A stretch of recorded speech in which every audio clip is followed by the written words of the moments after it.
In this screencast, I'll take you through the steps required to install and configure Sourcegraph so it's ready for sharing internally. To get Sourcegraph up and running, all you need to do is have access to a machine that's running Docker, and with this command, you can bring up a Sourcegraph instance. This is great for trying out locally, but if you want to deploy to the cloud, head to the administration section of our docs, where you can find guides on installing it in different cloud providers, as well as different deployment options such as Docker or Docker Compose.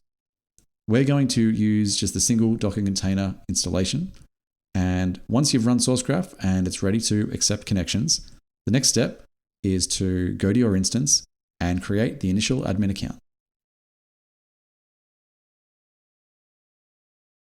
And if you want all of the features of Sourcegraph Enterprise, check this box and our team will get in touch to help get that sorted out for you.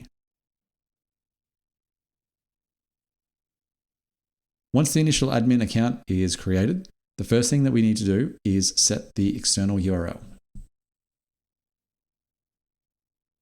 So let's uncomment this line of configuration, paste in the value, and then once we've reloaded the server, we're ready to move on to the next step, which is connecting Sourcegraph to our code host. We're going to use github.com in this example. And what I'm going to do is use something I've prepared earlier, which is a very basic configuration which says, I want to include all the repositories in the Sourcegraph org. Here are some other third-party repositories I want to include, and I don't want to include any archived or forked repositories. The next step is then to set the access token. To do this, let's go to GitHub. We're going to go to Settings, Developer Settings, Personal access tokens. Let's call this one Sourcegraph. And all it needs is the repo scope. All right, now that we have the token, let's go back to Sourcegraph. And now Sourcegraph in the background is going to start communicating with GitHub and cloning repositories for indexing. We've got our great little getting started onboarding guide here. And so this is a great thing to follow to make sure everything's set up and good to go. Alrighty, so while we're waiting for Sourcegraph to clone and index repositories, we're going to go set up the Sourcegraph browser extension so we can get code intelligence when viewing code on GitHub as well. To do this, if we go back to the documentation, head down to integrations, click on browser extension, and then we're going to install this for Chrome. All right, so now that that's installed, let's head back to Sourcegraph now. We can check that most of the repositories have now been cloned. So let's try searching for some code. When first using Sourcegraph, you can either use the plain text mode or interactive mode. And interactive mode is a really great way to get started because it shows you all of the different controls you have to find and filter out results. So let's say that I want to only search for code that's in the Sourcegraph org.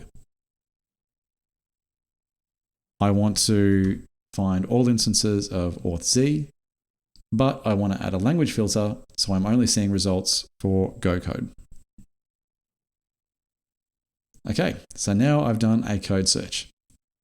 Next step is let's try using some things we're used to in having in our IDE, such as go to definition or find references.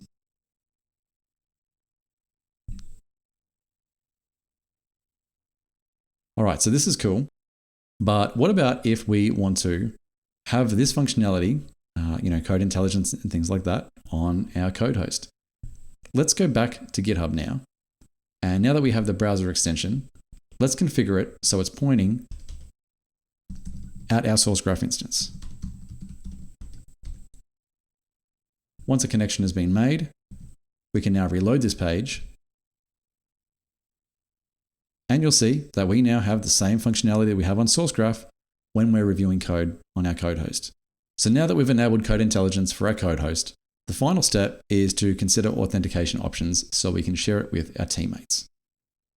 If we head back to site configuration here, you'll see in these nice little action buttons here that we could add a sign-on for GitHub. This requires an OAuth application to be created, in which case you'll enter the client ID and the client secret here.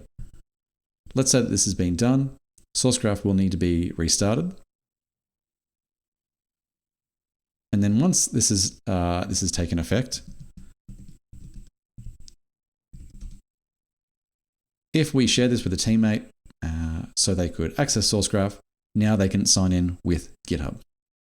Alrighty, well, that's a quick summary of the steps required to install and configure Sourcegraph, ready to share internally with your teammates.